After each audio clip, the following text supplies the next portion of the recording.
Welcome into another episode of Depot's Den.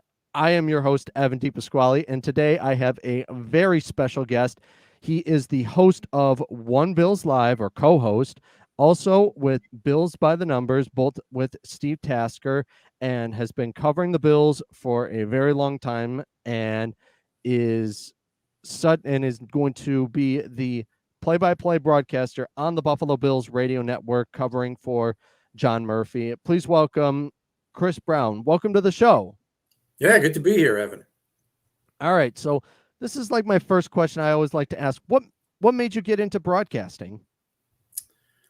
I would say as a young kid growing up on Long Island in a household that did not have cable TV, we only had over-the-air TV. My dad was not going to pay for cable.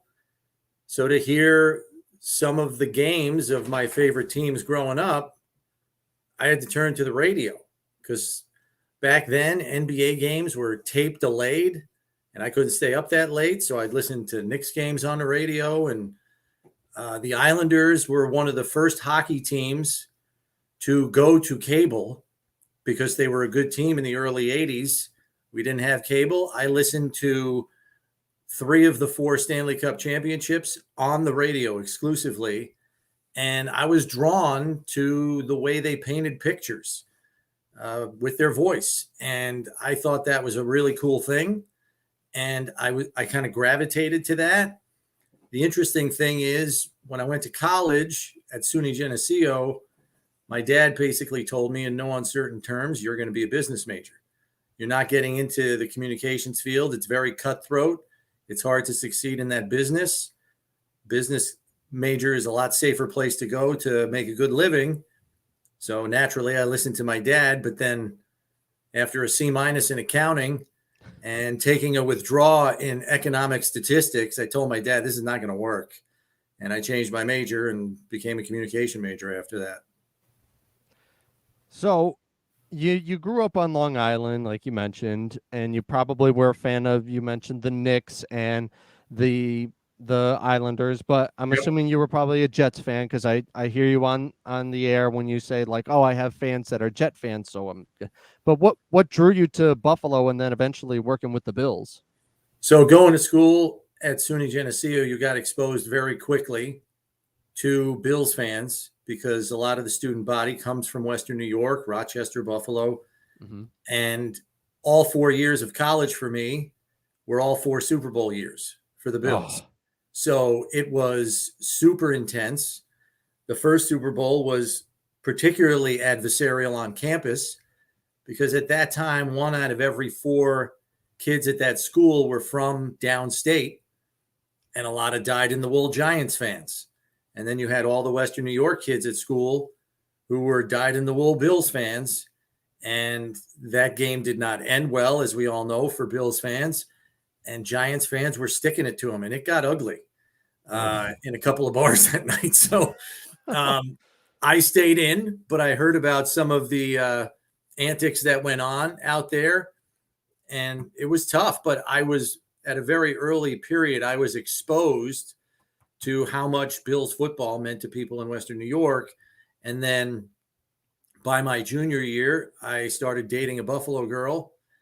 And when I got out of school, I went back to Long Island to try to find a job in the radio business there. I had done an internship at WFAN in New York my senior year, the summer before my senior year. And so I felt like, I had made some good inroads and I couldn't find work, could not get work down on Long Island. I applied to probably like 12, 14 radio stations, got interviews, but could not get hired.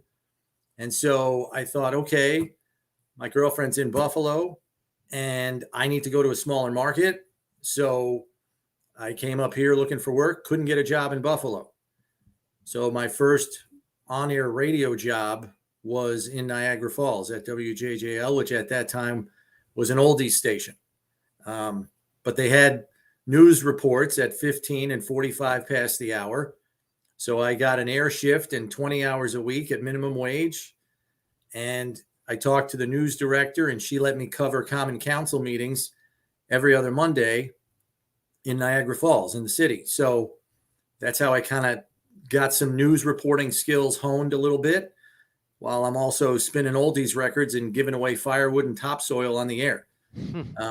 And believe it or not, people were calling to win it. So, wow, that's really interesting. But I mean, I gotta ask, what? How did you get the job? Because you're not really affiliate. I mean, you started at WGR and then you worked your way up to now with the Bills. But How did you finally were able to get that job at WGR and then eventually with the Bills? right. So while I was at WJJL, I was also doing Niagara Frontier League high school basketball games where I literally was a one-man show. I would set up this old remote Marty unit with a whip antenna, run all the cable to plug everything in, pregame host, play-by-play guy, color analyst, halftime host, the whole thing, post-game, pack it all up.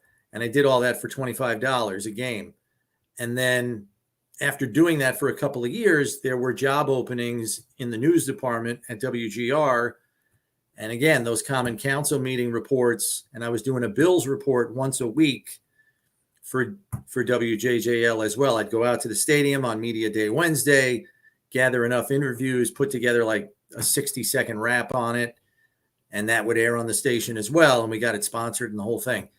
So I had enough to put on a resume tape that I felt would give me a shot. And fortunately, I was hired as a field reporter, where when you're the low man on the totem pole, you get the worst hours. So I was basically, and I'm going to date myself here, I had a pager.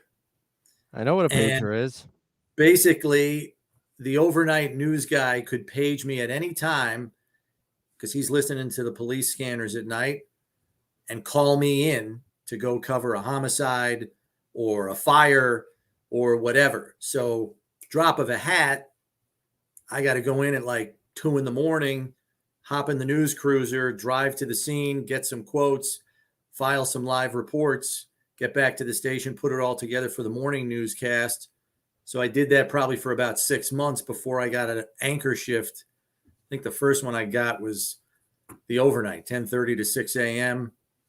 and then 2 to 10 after that. And then a short time, probably after being there about 2 years, the Bills beat reporter job opened up at the station, and I applied for it and I got it. I was in the right place at the right time.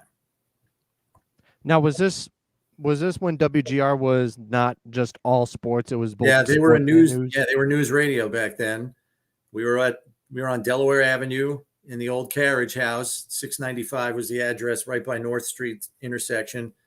And yeah, we were a news radio station, and WBEN was our competitor, not our sister station. Yeah. So it was very competitive back then in the mid to late 90s to, have the story first, not get beat on a story, have stories that the other station just flat out didn't have.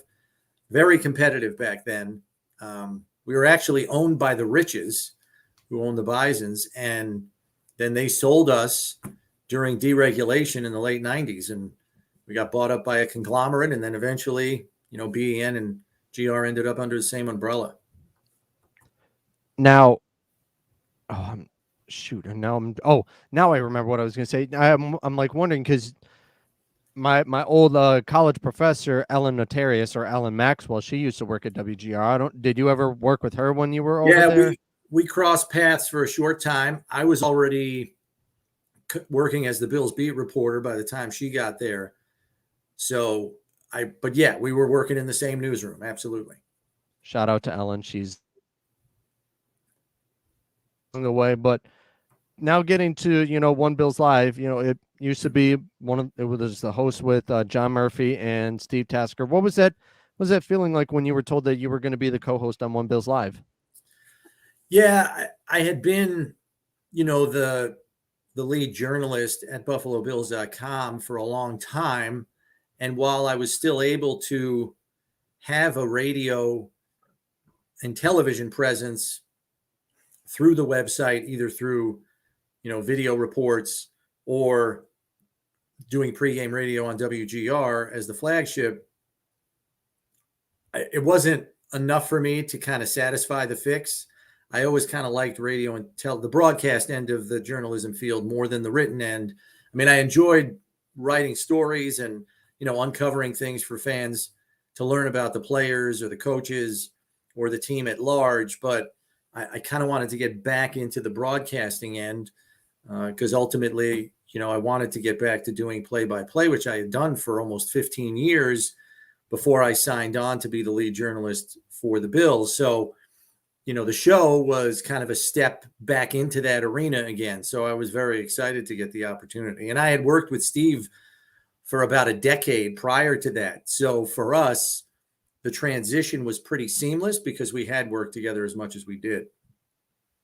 You lead right into my next question. What is it like working with Steve Tasker and how he's beloved in this community? And a lot of people are, especially, him being a semifinalist for the Senior Hall of Fame. Yeah, I'm trying to think because he's got so many little phrases that he uses all the time. But the one that he uses that I think is pretty accurate is it's pretty good to be me. And that comment kind of sounds arrogant. And Steve is the furthest thing from that. He's got to be the most humble 7-time Pro Bowler I've ever seen in my life. And I think his 20 years in broadcasting at the national level affords me an extraordinary opportunity to work with somebody with that level of experience. I mean, he makes my job easy because of what he brings to the table. The fact that he was a Buffalo Bill for 13 seasons only enhances him as the total package. Now, what is it like to be broadcasting on radio compared to television? Because I do believe you were with the Empire Sports Network for a brief period of time. Yeah, it was kind of unfortunate actually because the Empire Sports Network was such a great thing for Western New York sports as an RSN, and they were doing very well. But unfortunately, the Regas family, got slapped with federal charges, and that is what kind of started the downfall of that network. And that's why I was there for as short as I was, because I had just gotten there in March, I want to say, of 2003. And I was out of there by July because, fortunately for me, another opportunity had come along when Tom Donahoe, the GM of the Bills, asked me if I'd be interested in being the editor of a team paper that he wanted to start called Bills Digest, which would be a weekly paper covering the team with unprecedented access. And that was very hard to pass up, knowing my job at Empire could potentially be eliminated with budget cuts, or maybe the whole thing goes under. So I made that jump, even though I knew I was sacrificing a focus in broadcasting. They let me participate in the pregame radio stuff, and I got to participate in one of their in-house television shows, Bills All Access. So I was still able to maintain a presence in the broadcasting end, but I was full on written journalist at that point in time.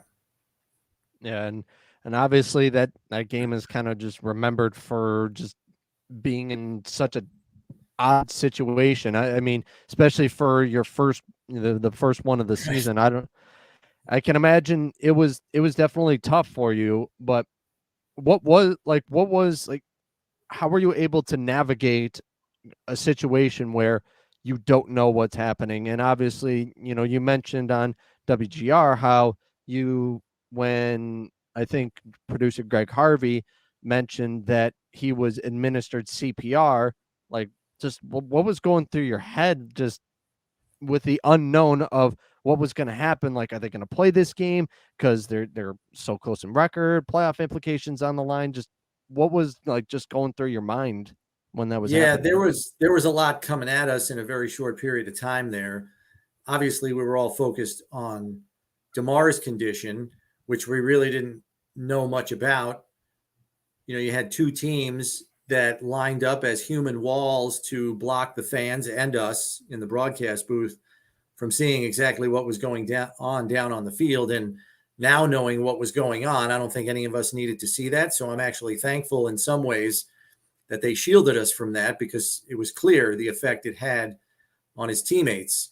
So we're just trying to provide as much as we can to our listening audience, knowing there is a dire interest in what is happening to Damar Hamlin, and we have to try to provide as much information as we can. But really, we can only go off what we see. And this is where my news reporter background really came in handy for me, because I just went right back into news mode, covering, fires live on the scene, or, a homicide or something like that. It's a dire situation, and you've got to just kind of report what you see. Don't assume, don't speculate, deal with facts and what you can observe. And so Eric and I, and then Sal down on the sidelines, were doing everything we could to communicate whatever we could observe. It was limited in scope for sure, but anytime an ambulance comes on the field to take somebody away, it's usually a serious injury. And it had just happened earlier that season when Dane Jackson against the Tennessee Titans got some friendly fire from Tremaine Edmonds and left with a neck injury. Fortunately, he was fine. And it was hard for me not to think of the Kevin Everett situation when the ambulance came onto the field for him, when he was paralyzed from the neck down. Fortunately, only, momentarily. He got all the feeling back in his limbs, thankfully. Yeah, I was going to ask, like, how did that compare to Kevin Everett? But obviously, I wasn't old enough to really remember that game. I will say, I think what struck me most about that Hamlin game was just the fact that he's 24 and I'm 24, and he's in like peak physical shape, and just wrong place at a wrong time is real what really happened. But what was the feeling that entire week then leading up to the New England game? Yeah, it wasn't fun. We got back super late from Cincinnati because after the game, there were plans being made on the fly. We were out of the loop as to what was happening. First of all, we knew the game was suspended indefinitely, but we didn't know what that meant at the time. Mm-hmm. So as we're going down into the bowels of the stadium after, the game suspended indefinitely and we go off the air, only Bills personnel was permitted to go anywhere near the Bills locker room. Media was held back because there wasn't going to be any media access. And we were all literally waiting there with our suitcases to get clearance to go on the buses. But we didn't know if we would be taking the buses back to the hotel for another night. Was this game going to be played tomorrow? Or were we just going to go home and get ready for New England? So after a long delay, we finally got on the buses, but then we sat in the parking lot there in the back of the stadium for probably another 20 to 30 minutes. And Leslie Frazier, the defensive coordinator, got on each one of the 5 buses that transport the team to and from the hotel and to and from the airport, and basically told us, this is the situation. Coach McDermott and Brandon Beane are staying behind at UC Medical Center with Damar and his parents. We'll all be flying home to Buffalo tonight, and we're on to New England. And that's when we kind of found out that, this game was put to the side, and whatever happened with it happened, and get ready for week 18. And then we busted to the airport and flew home, got home real late. But that week, coming on the air Tuesday, was really, Steve and I kind of felt like therapists, because fans wanted information. We didn't have any. Being in the building, you could feel the weight of not knowing Damar's situation on like it was almost like you were carrying something on your shoulders. You could feel it. It was that heavy. And we didn't get answers Tuesday, really Wednesday. It wasn't really until Thursday that we kind of found out he was cognitively intact. That was certainly good news. But he still had a breathing tube in to help him breathe after being put in a medically induced coma. So it wasn't until Friday that, he was awake, got on Zoom, told his teammates go win the game, and they went bananas in the meeting room, that we could really all kind of exhale a little bit knowing he was at least going to make it and live. We weren't even thinking about his football career. It was a really, really heavy week. And people forget this. The team didn't practice that week until Yeah. Thursday. They did a walkthrough on Thursday. I don't think they even put pads on Friday. They just did another glorified walkthrough on Friday and had to get ready for a division game in week 18. And now, do you think that the NFL made the right choice by canceling it? I think yes, because there was no way they could play that game again knowing the circumstances that canceled it or postponed it indefinitely, whatever term you want to use. There were tremendous playoff implications, as you mentioned. The Bengals sacrificed something by not letting that game continue. The Bills had to sacrifice something by not letting that continue, namely home field advantage. So what the league did was try to make the best of a bad situation, which is why they set up the neutral site AFC title games if the Bills and Chiefs met. And, Cincinnati was penalized as well with the decision. But there are no perfect solutions in an imperfect situation. And that's really what the league was handed as soon as it was decided the game was canceled. Going into week 18, what was going through your head when Hines would, he took the opening kickoff back for a touchdown, and then eventually he did it twice? Like, what was just going through your head when that was happening? Right. So the Patriots historically have pretty sound special teams units. And, in recent years, with the kickoff line now at the 35, there are a lot fewer returns for touchdowns in this league just because of the way they've changed the play to promote safety. You can't set up a wedge anymore. A whole bunch of rules. They got to stand still. They can't run up to the kickoff line at full speed. So there have been fewer big plays on special teams, particularly the kick return. So I guess in my head, as the game kicks off, I'm kind of preparing, for like something like a 20, 25-yard return. And, the offense will come on the field and the game will get rolling. And, Eric and I will slide into calling the game. But he runs up straight up the middle of the field. And while I'm watching him do that, there is a cavernous alley down the Patriots sideline. And there's only one guy there, and it's Mack Wilson, who's a linebacker. And as I watched the play go, I even said on the call, there's a big alley down the right side, or he's got an alley down the right side.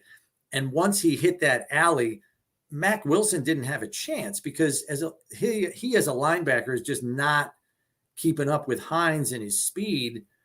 And so at that point, it was just me trying to call the yard lines as fast as I could to keep up with Hines before he got to the end zone. Man, that I will tell you when I watch that, and especially like with Jim Nantz, him saying this is storybook, an opening kickoff for return for a touchdown, that was just like incredible. And then for him to do it twice, it was just so incredible. Just seeing this roller coaster type couple weeks, and scoring the touchdown, beating New England, and especially because they always, would kick our butts every year. Right. It was just absolutely incredible. But last season was such a roller coaster season. Do you feel like the team really needed the 1 seed, and if they had the 1 seed, they might have gone to the Super Bowl, or maybe even possibly had maybe gotten past at least the divisional round? Yeah, I don't think the seeding would have made a difference. I think proof of that was how the divisional playoff game played out.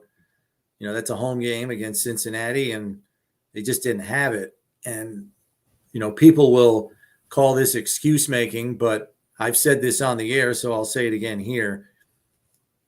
I will support those players until I'm not breathing anymore. if you understand the human condition, and then you also understand the physical and mental commitment that you have to make to be in a 3 hour street fight every Sunday, then you understand why there was probably no way the Bills, in their emotional state, in the wake of watching their teammate expire twice and get revived on the field, that they were going to be able to be fully mentally invested in playing against playoff caliber opponents all the way to the Super Bowl. And what convinced me of that was Tre'Davious White's press conference after the win over the Patriots. We had limited access to the players late that week, which was, just 6 days after the Damar Hamlin incident on the field on Monday night. And Tre'Davious comes out, and somebody was asking about the victory and, the importance of getting the win and playoff seeding and hosting a playoff game. And he just rubs his hand over his face. He's slouched in his chair. He looks exhausted. And I'm not going to swear here, but he called it an S-T show the whole week. Yeah. Because of how everything was. And he's talking about trying to get his mind off of what he witnessed from start to finish on the field in Cincinnati. And he said, I have the TV on. I'm watching TV. As soon as my show goes to commercial break, it's the first thing I think about, and I can't unsee it. Mm-hmm. And he's talking about how hard it is. And this is one of the most dedicated professionals on the roster. And I remember leaving that press conference in the bottom of the stadium, and I honestly had thoughts in my head that said, there's no way the Bills are winning the Super Bowl this year. This took too much out of them. And you got to think about it. Think about the New England game, okay? The Bills win 35-23. Without the two returns by Nyheim Hines, they don't win the game. I mean, that game was 21-17 Patriots before Hines' second return for a touchdown. So, people probably looked at the final score and said, oh, Bills are fine. They weren't fine. People, knocked the Bills for only beating Miami with their third string quarterback by 3 points in the wild card game. Their heads were not in the right place to play a playoff game, and they won anyway. So I know people will call it excuse making. I'm convinced of this because I talked to a medical professional who was a Bills fan. And she told me that she would not be surprised that as soon as the Bills players stepped foot on the football field in the divisional playoff with the Cincinnati Bengals, that they experienced post-traumatic stress disorder. It's the same team that the incident happened against. Granted, it's not the same venue, but in her medical opinion, and she was a psychologist, she said it wouldn't shock me if some of them were experiencing that. And if that's the case, I don't know how you play a football game. I don't think it's the only reason they lost, but I think it was a very, very big factor. Yeah, I totally understand it. And how he was saying, I just want to hug the bleep out of him. Right. That was that like it made these players feel human, because like we talk about all these players that are athletes, and as you mentioned, you will always defend players, and I defend the players too, because when people say like, oh, if I when me, I'm a call screener, part of my job, I sometimes have to deal with like the crazies, but when people are like saying, oh, these guys need to grow up or something like that, I'm like, I understand it, but also at the same time, these players aren't robots, they're also human beings. So when you do have to deal with someone literally dying and being brought back to life, it takes a toll out of you. And I think Tre'Davious was, especially because he's in that defensive backs room he's basically kind of the leader with Jordan Poyer in that situation, because he's kind of like the seasoned vet. But it was just, for me, I just know that I know that as a fan, And like I mentioned before, how he's the same age as me, it just kind of was like, crazy. And I know that you had him DeMar on One Bills Live after, like it might have been a couple days after the Monday night game against Tennessee. How much when Dane Jackson went down, and they were Right. college teammates, and I don't know if they were roommates, but I know they played together at Pitt. Yeah, and they grew up together like a town over from each other in Western Pennsylvania. So they've known each other basically since first grade. And yeah, we had an interview with DeMar in November. And, after this incident happened, people are scouring the internet, trying to learn more about DeMar Hamlin. And that interview popped up, from an episode of the show.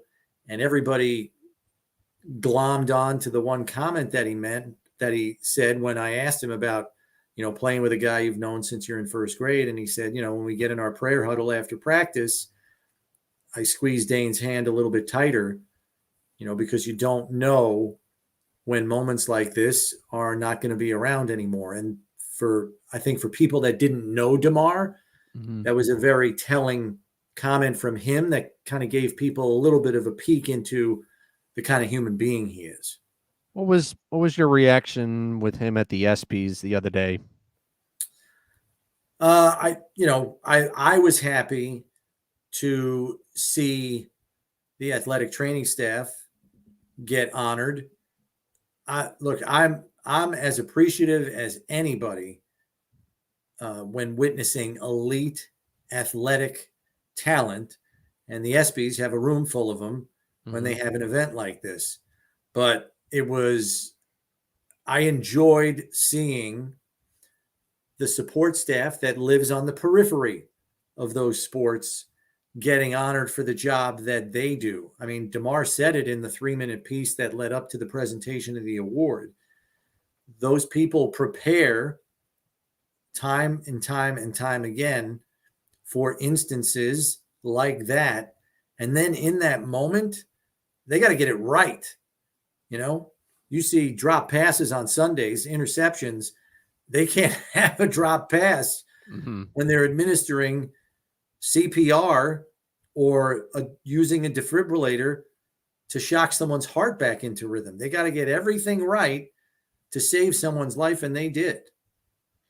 Yeah, it was truly incredible, especially when he was at the stadium at during the Cincinnati game. But I want to start moving towards this season. Mm-hmm. We're training camp is less than 2 weeks away. It's actually, I believe, Wednesday. It'll be a week from Wednesday, I believe, if memory serves me right. On the 25th is when they're going to report. But what are your biggest stories heading into training camp this season for the Bills? Well, I think the big questions probably won't be answered until we get to the regular season, namely, what's the defense going to look like with Sean McDermott calling the plays? What is going to change on offense with the additions that were made at the skill positions, under Ken Dorsey in his second season? Those answers probably won't reveal themselves until we get to real football. In the interim, I think it's the position battles, whether you're talking about middle linebacker, the second cornerback spot opposite Tre'Davious, who I think we all assume is just going to retake the number one spot because he looked fantastic in the spring. And then you're talking about right guard. Ryan Bates is going to have competition. And then I think the slot receiver position is very intriguing to me because I think there's a chance that we could see that utilized as a committee position. Trent Sherfield, Deontay Hardy, and Khalil Shakir, I think will all get work there through camp. And I guess if somebody is absolutely off the charts amazing, they could seize the job for themselves. But there's something that, I don't know, there's something in my gut that makes me think that they might use different people in given weeks against different opponents with different game plans. And it might be a rotational thing in a game, or it might be one guy that week and a different guy the next week. But for some reason, I see that position seeing a rotation similar to what we see on Buffalo's defensive line.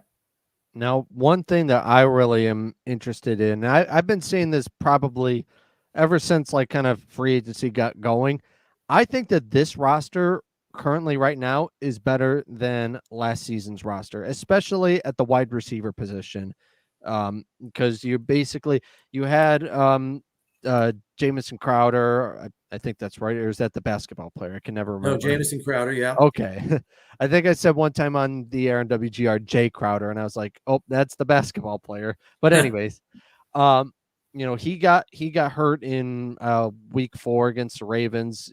Right. Isaiah McKenzie didn't really live up to what we were kind of expecting his role to be, especially after his big game against New England in 2020 in the 2021 season.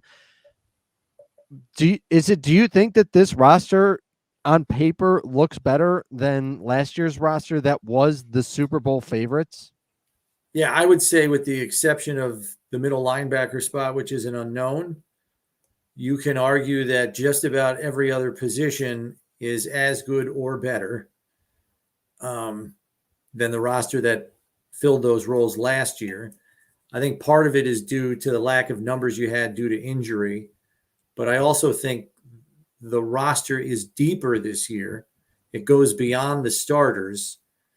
Um, and I think that's a reaction on Brandon Beane and Sean McDermott's part to be prepared in the event that there are a rash of injuries again.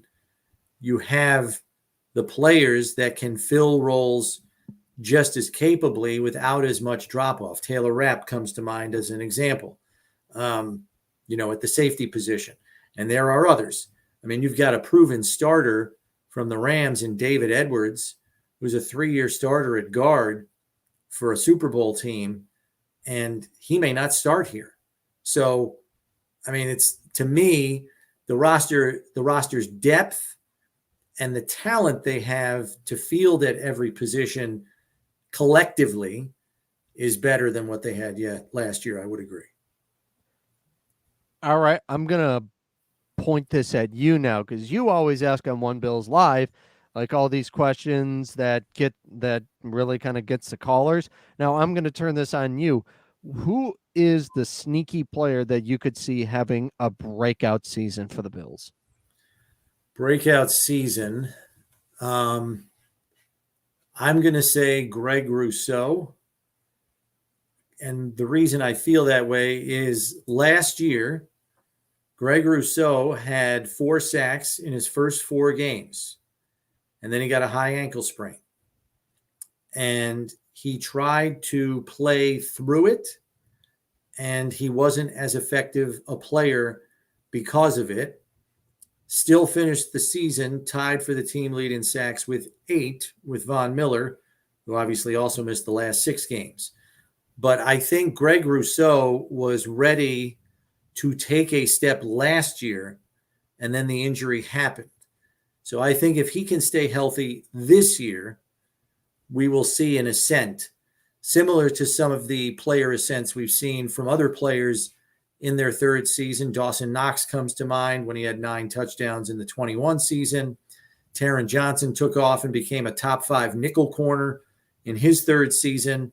And there are other examples, but Greg Rousseau in his third season, I think, could have a double-digit sack type year. And I believe that would be the first defensive lineman to have double digit sacks in the Sean McDermott era. If, Yep. and so I think for me, I think that possibly like a Trent Sherfield or Khalil Shakir, I think might be my sneaky player, and I think that kind of groups into that sort of slot position because there's Sherfield, Deontay Hardy, and Khalil Shakir. I think are those really big 3 that are going to be fighting for that Right. slot job, and also I mean you've got Dalton Kincaid that is expected to like be a huge pass catcher. Um, I really this has been bothering me for so long because I've been hearing it from, especially, and I'm sure you have. Has the media blown the Stephon Diggs story out of proportion, like Josh Allen said on his podcast, on the podcast Bussin' with the Boys? Yeah, I'm gonna ride the fence a little bit here because I used to be a media member, so I know Mm-hmm. what you're trying to uncover there. when a coach says he's very concerned. So when a media member hears that, that means it would signify to me that there's something there. Being on my side of the media fence, as a team employee, and hearing from people, and then hearing from the players themselves, Josh and Vaughn, who are respected veterans on the roster. Josh downplayed it, and maybe you aren't 100% trusting of what he's saying because he's part of what was at issue there. But when Vaughn comes out and in a 15-minute question and answer session with the media says it's not that serious 5 times in those 15 minutes, I tend to want to believe him. He's a 13-year veteran that has seen just about everything this league can dish out in locker rooms, on the field, at league meetings. He's seen it all. If he says it's not a big deal, he's on the inside. He knows what's going on in the locker room. I don't think he's trying to cover anything up. I think he's one of the most self-effacing and genuine player interviews they have on this roster. So I take him at his word. Some people might call me naive to think that, but knowing Josh said it's not that big a deal either, and then seeing Stefan on the field the very next day, I tend to think it's not that big a deal. I think confrontation between intense ultimate competitors strikes fans as strange sometimes because they think to themselves, well, these guys are on the same team. What are they fighting about? But sometimes there are differences of opinion on something that both parties want. And you even heard Sean say it when he spoke to the media the next day. He said, look, we all want to win here. And I think that's what the discussion was about. I don't know that, but my supposition is the discussion was about what is our path to winning? The big, not only advance in the playoffs and win the whole thing. What is our path to that? Because what we've done in the past hasn't worked. What kind of course are we charting this year? And I think I wouldn't be surprised if that's where the discussion originated. And when you have those discussions, people have different ideas as to what the best plan is. And so with that in mind, I think people are going to have differences of opinion that they have to work out and reach a compromise on. And I think that it wouldn't surprise me if that's what was at work there. Yeah. And especially when Deion Dawkins went on the herd with Colin Cowherd, and he even said it's not a big deal. This is, I think it all stems back from he's a wide receiver, and a lot of people consider like wide receivers to be a quote unquote diva, or like right. If it was like a quarterback, it would be like, oh, he wants to win. I think that sometimes the wide receiver position is, I don't want to say mistreated, but like looked at differently because they're always wanting the ball. I mean, look at Andre Reed, when he would say when he said in his Hall of Fame speech, every time he went in the huddle, I'm right here, I'm open. And I feel like that's, in my personal opinion, I think I said it on one of my past podcasts, is I titled it Bills fans, let's all calm down, because I think that's what we really need is to just kind of relax. Everything's going to be okay. So, all right. Yeah, I mean, there are receivers through the history of the league that have deserved that diva label. And there are some receivers that have just gone completely nutso crazy, like Antonio Brown. Yeah. And so that's why that narrative exists. And I'm not going to pretend to know Stefan Diggs on an intimate level, but what I do know about him is he is one of the most intense competitors I have ever seen on a football field. Sean McDermott went a long way in making the practice setting as competitive as I have seen it in my time covering this team. When Stefan Diggs got here in 2020, the intensity level at practice went up another 2 notches just because of his presence there and the intensity that he would bring to practice. So I think his intentions 99.9% of the time are pure and they are team oriented. I just think sometimes the interaction is not always going to be ideal, because when you have passionate people that feel so strongly about something, sometimes they voice it with the same passion. And sometimes that gets misinterpreted.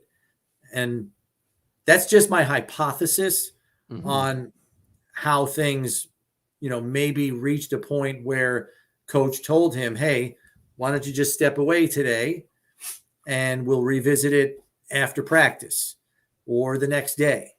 And they did, and everything was fine. He was out of practice the next day. Yeah.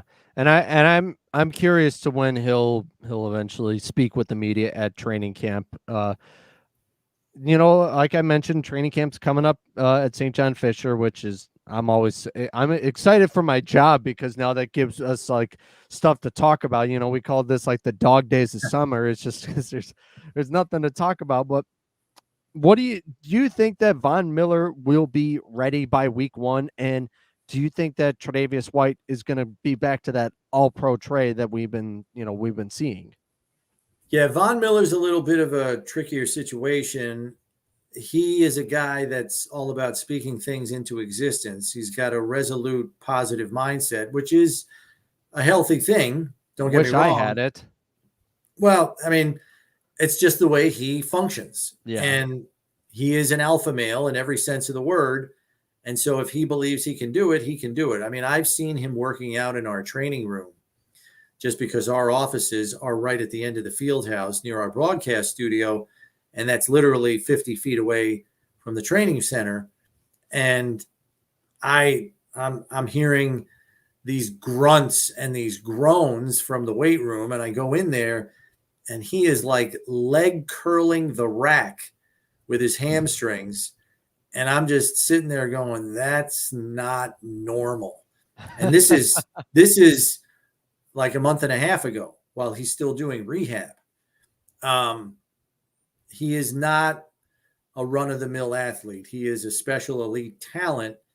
So I do not want to doubt him when he says, I'm shooting for week 1, but I think he knows that it's best if he lets all parties weigh in. And this is an athletic training staff that, in their time with Sean McDermott, has erred on the side of caution. And so I think that it wouldn't surprise me if they put him on a plan to come back in the first half of the season, but it's going to be a let's see how it goes type of situation. So when does it happen? I mean, your guess is as good as mine, Evan, because none of us really know. And it could be something that changes from week 2 to week 3.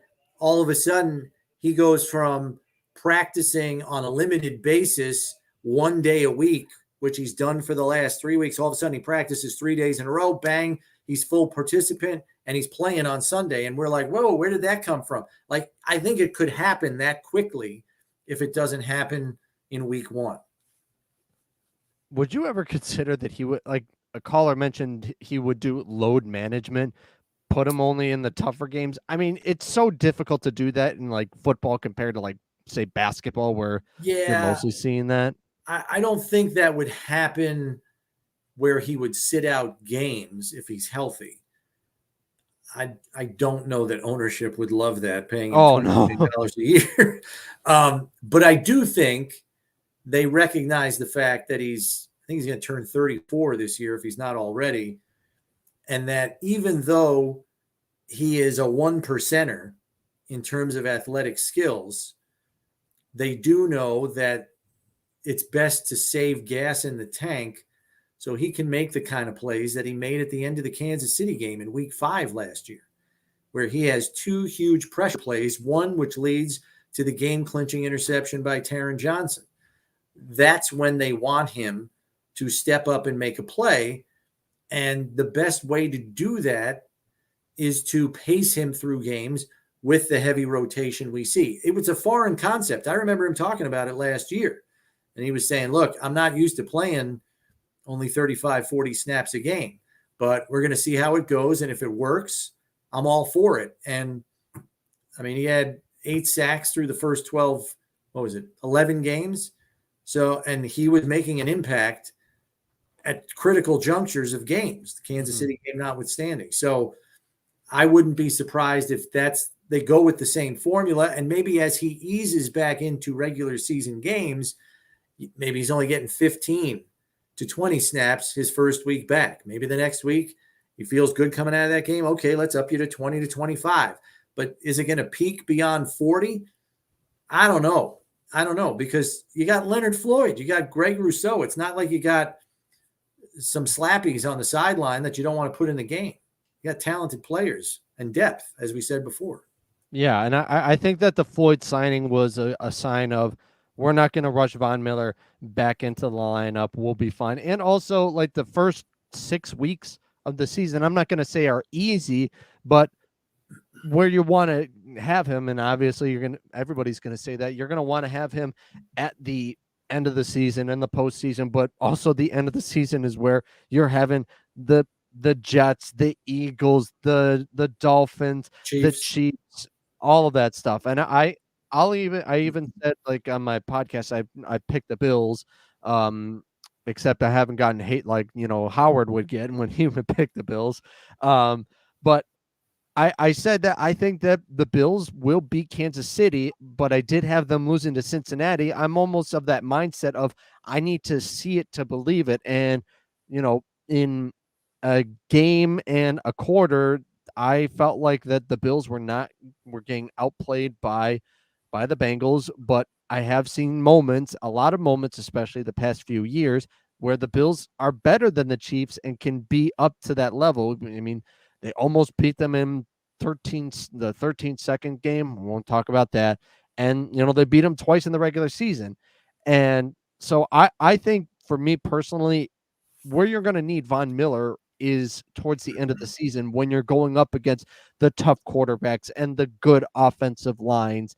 And I'm not going to say we're going to win, 13, 14 games, but I could see this being, if they win this Super Bowl this year, this will be like, knock on wood, if they win the Super Bowl, I think that this could be considered like one of the best runs in like NFL history because of who they had to play this season. Well, right. And week 11 to 18 is the gauntlet. There's no debating that. I think other teams in the AFC East and NFC East might say, well, hold on a second. We're playing all those same teams too. But yeah, playing the NFC East and the AFC West, that's a tough row to hoe.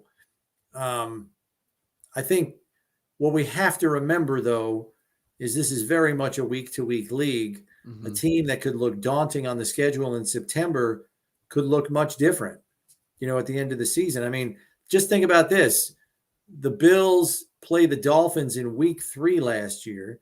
And if you're a Dolphins fan, you're like, oh, man, we got to play Buffalo early again. They're going to roll us. And through the first 2 weeks, they won 31-10 and 41-7. But along the way, they lost 5 defensive starters and Mitch Morse. So suddenly that week 3 game takes on a much different complexion just based on player availability. And then you lost a half a dozen more guys during the game. So I think that's just a small example on, yes, you can make your assessments and gauge where the difficult parts of the schedule are, but also at the same time reminding yourself that a lot is going to change inevitably, either for better or for worse, with each passing week for all of those teams, not just the Bills. All right, Matt. Last thing, if anything pops into my head, I apologize. A journalist, sometimes you come up with follow-up questions. When I was at WBMY, which was the Buffalo State radio station, we did this thing called the Top 3. You've been covering the Bills for such a long period of time. I'm not going to say how many years. I'll let you say that. What is your top 3 favorite moments that you had covering them as either a broadcaster, a fan, or a journalist as like with the Bills? Wow. On my list is the Sam Adams interception return for a touchdown in 2003 against the Patriots in the season opener that the Bills won 31-0. Back then, the press box was at midfield. It wasn't up in the corner of the stadium. And we had the same glass partitions in between us and the lower bowl of the stadium. But the glass was literally reverberating from the fan noise during that play. It still is, seated inside, the loudest I have ever heard the stadium sitting inside the press box. It hasn't been duplicated in my estimation. That is the loudest I've ever heard the stadium, because a 330-pound man running 30 plus yards to the end zone with a convoy of blockers to score on an interception return against Tom Brady. I mean, that's tough to top. And the fans were off the chain for that. So that's one. The other one is the Taron Johnson 101-yard interception return. I am literally watching that play from the press box, this time in the corner, through my binoculars, because it was at the far end of the field. And I look through my binoculars on purpose because being that far away, I can actually still see all 22 players through my binoculars. That's how far away we are. And the crazy thing about that play was when it happened, if you watch it, when Taron makes the INT, he flinches and thinks about taking a knee in the end zone for a touchback, and then decides, oh, I've got all this green grass, and takes off. But the reason that play is special for me is because that was during the COVID year. 6,800 fans were allowed in the stadium. And my son had not seen playoff football in his life with the Bills. And he was fortunate enough to go to the Colts game and then see that play. And knowing that he got to witness that in person as one of the select few people to be fortunate enough to be in the building, it just makes it, and my wife was there with him, and it made it more special. But that is a top 5 play in Bills history. I mean, it's not even a debate. And then I would say the other one is probably the Week 3 2011 game, where they beat the Bills beat the Patriots with a last-second field goal from Lindell after Fred Jackson, who looked like he scored, was ruled down at the 1, which wound up proving to be a blessing in disguise because they could kill more clock and then make the field goal the last play of the game. My wife still talks about that game because she was at home that day while I was obviously at the stadium. And for people that don't remember, it's a beautiful 70-degree day in Buffalo in September, and people had their windows open because, I mean, it was that warm. It was kind of unusual. And she said after the field goal went up and through, she could literally hear neighbors screaming in their houses because everybody's windows were open, that we had finally beaten the Patriots for the first time since the 2003 game that I just mentioned. Yeah. So those are probably the 3 for me that stand out the most. And I'm sure there'll be plenty more, and especially in the new stadium. I'm sure you're probably, if it does continue that you are the voice of the Bills on the Buffalo Bills radio network, I'm sure that you're probably going to be excited to call games in the new stadium. I've heard stories, and Greg Harvey, he's a chief engineer at WBMY, and that's how I know him, and that's how he got me this mic. I always asked him, what was like your least favorite press box, and he always said Miami, because of the fact that the away press box is in one of the corners. And I believe in that Miami game, the Week 3 game this past season, he thought Isaiah McKenzie caught the ball that was like the 4th down, like right at the goal line, but he couldn't see it because it was on the other side of the field. And I can't imagine why anybody would think that a play-by-play press box should be in a corner of an end zone and not like Yeah, closer to midfield. there's yeah, I don't understand why the Dolphins organization made that decision because the radio booths used to be on the sideline. That stadium has been a mess for football from the word go because the stadium was originally designed to accommodate the Florida Marlins, now the Miami Marlins. Mhm.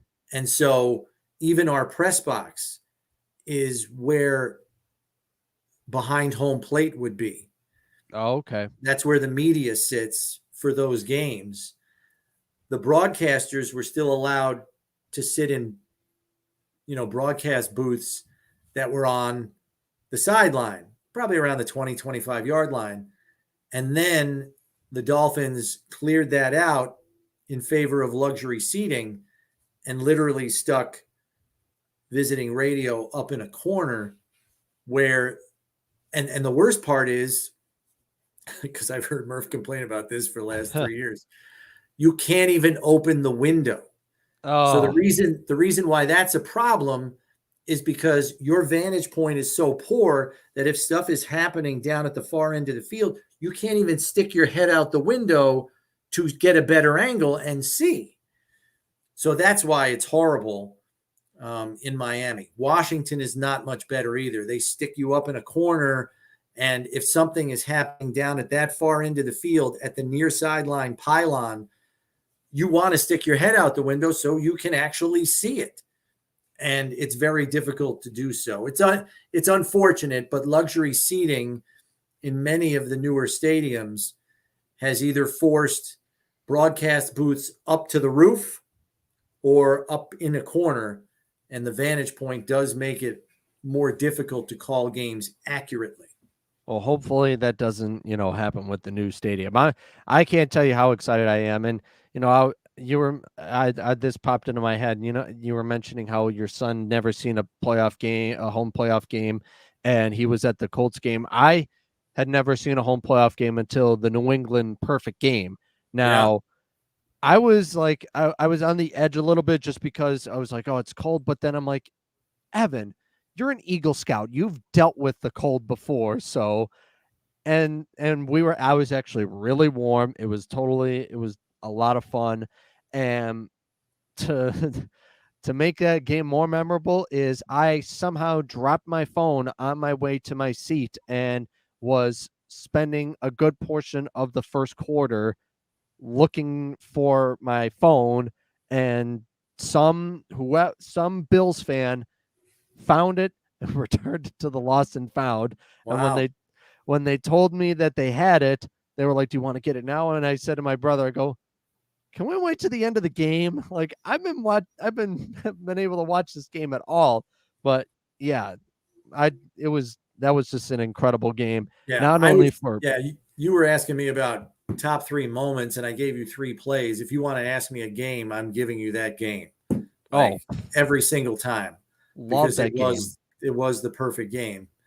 No punts, No fourth points on every down. drive, no turnovers. I Mhm. mean, it was dominating fashion, and it was against the team that 98% of the fans hated the most. Oh So yeah. it only made it sweeter.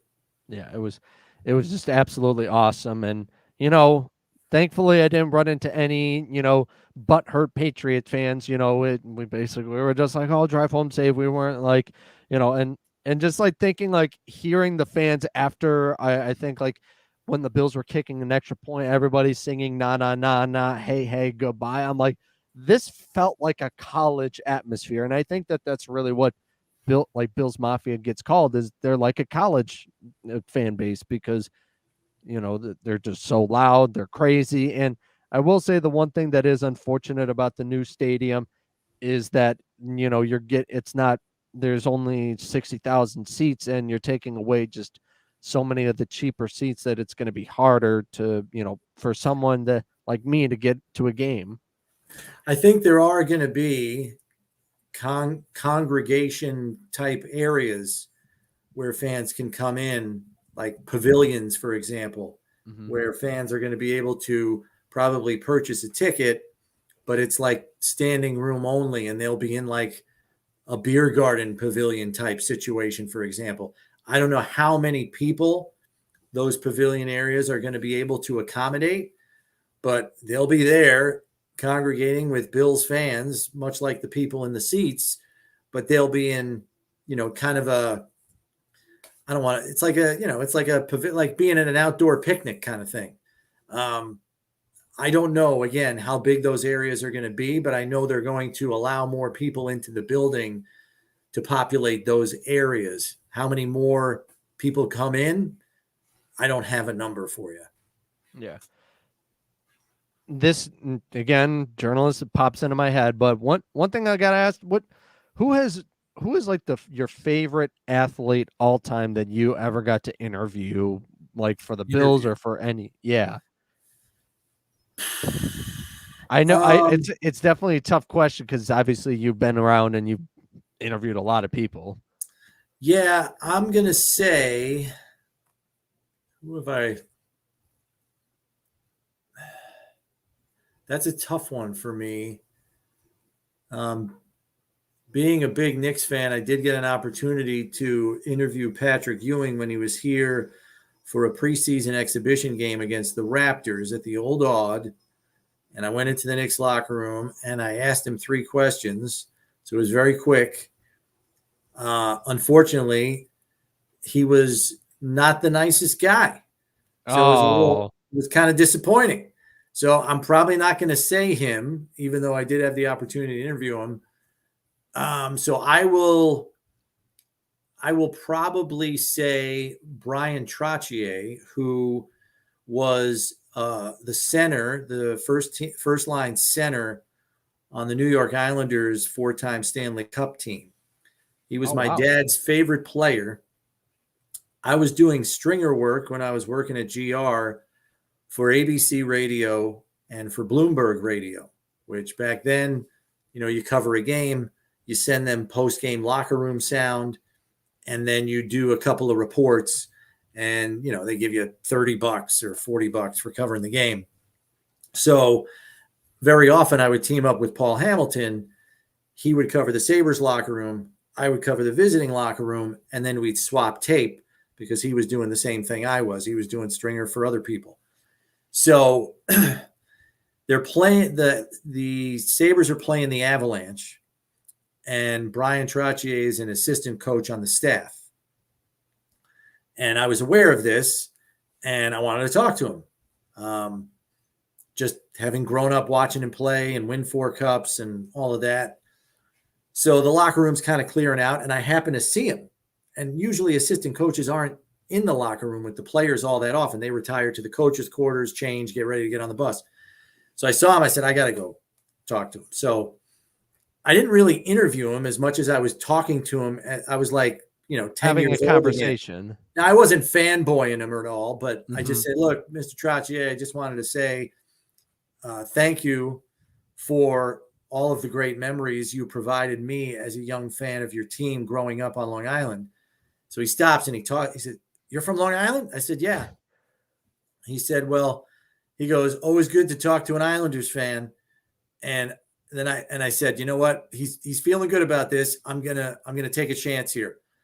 So I said, I got one thing I got to ask you, Mr. Trottier. I said, you were my dad's favorite player. And some people even said that my dad had a resemblance to you because they did look the same. They both had the same push broom mustache. He wasn't a doppelganger, but there was a resemblance. So I said, can you do me a favor and just tell Mike Brown that you appreciated his support over the years and just identify yourself? Because I'm thinking in my head, if I can get him to say this, I'm going to put this on my dad's answering machine at home. He's going to flip. So he does it for me, and he's fantastic. He nails it, like just does everything I need him to say. So I take I finish work for the night. I go home, and I'm like, he's probably home. I can't call him tonight and play the message. So I wait till the next day. I know he's at work. So I call the house. I get the voicemail. I play the message. And so I didn't tell him anything. So he calls me like 2 days later. He goes, the craziest thing happened. He goes, "Do you know Brian Trottier called our house and thanked me for being a fan?" And then he goes, "Did you have something to do with that?" So and I start laughing, of course, but it was really cool to give that to my dad. So I would say Brian Trottier, who's obviously a Hall of Famer, 500 goal guy, and even won 2 more cups after he left the Islanders and went to play with Lemieux and Yager with the Penguins. So 6-time Stanley Cup winner, I think is probably at the top of my list. Yeah, that's awesome. I sometimes think about I'm kind of open about this. My dad passed away when I was 10, so I never I'm sorry to hear that. Thank you. I appreciate that. And so, I used to like would say to people like, "Oh, how I don't know how often you listen to 97 Rock, but he went to college with Carl Russo, Mm. and not college, he went high school, and he would always like brag to his friends like, "Oh, I knew Carl Russo, da da da da da," and um, I sometimes it just comes into my head, especially me being on WGR. I just sometimes think like, man, what would he say to his friends with me? He probably would be saying, "That's my effing kid," on the radio, and talking to Chris Brown and talking to, Dan Dunleavy or something like that. And, hope hopefully one day I've always wanted to tell this story to Thurman Thomas. Um, I have his contact information, but obviously I think he's probably really busy with the Bills stadium. But I'll tell you the story because I find it funny. When I went to this summer camp, and at the end of the summer we would paint ceiling tiles. And one year we did like a Buffalo theme. We had a big Bills logo, Sabres logo, Bisons, etc. And then they did an after school program, which I didn't go to because I went to a Buffalo school and I couldn't go into the buses couldn't go into Amherst. And all of a sudden, the next summer, someone says, "You're not going to believe this. Thurman Thomas came to the after school program and he saw your poster, the ceiling tile, and he signed it." And I'm like, "No, I didn't get to see it." Like, cause that's like Yeah. been like my if I ever get the chance to, talk to him, that probably would be my story that I'd tell him is, "Hey, I came up with an idea to do a Bills themed, Buffalo themed ceiling tile, and you signed it. And my biggest regret was I never got to, see you sign it because I know Do you at that least was have it? mine." No, it's still there, but I have pictures of Oh, it, it's and there. yeah, it's Oh, there. okay. It's like That was like it's permanent. It wasn't just an art thing. yeah, it was permanent. Oh, It's okay. I like didn't up know in the that. ceiling. I remember one year, like I mentioned I'm an Eagle Scout, so I had to do like some community service for a merit badge, and I went out and helped over at the Amherst Youth Board. Uh, there, it's kind of hard to see. There we No, go. I see it. Yeah. Yeah, and so it's just like when I mean, if anybody, whenever you listen to this on audio, you're going to be like, well, what does that look like? But for anybody viewing, it was pretty cool. But at the like this time, I was like, man, that would have been so cool if I would been able to meet him. So, but let me tell you, you are definitely up on my list as like I've talked to a lot of interesting people, and I've always I never take for granted conversations and interviews. So I literally can't thank you enough for taking the time out of your busy day, especially when it's about to get a little bit busier in the next couple weeks. Right. So thank you so much for coming on. Yeah. No problem, Evan. And good luck expanding your profile here in the broadcasting media, man. Keep at Yeah. it. And you can follow Chris Brown on Twitter at Chris Brown Bills. And you can follow me on Twitter at Evan Depot2. That's going to do it for this episode of Depot's Den. Huge thanks to Chris Brown. We will see you next time. You've been listening to Depot's Den. Have a good one.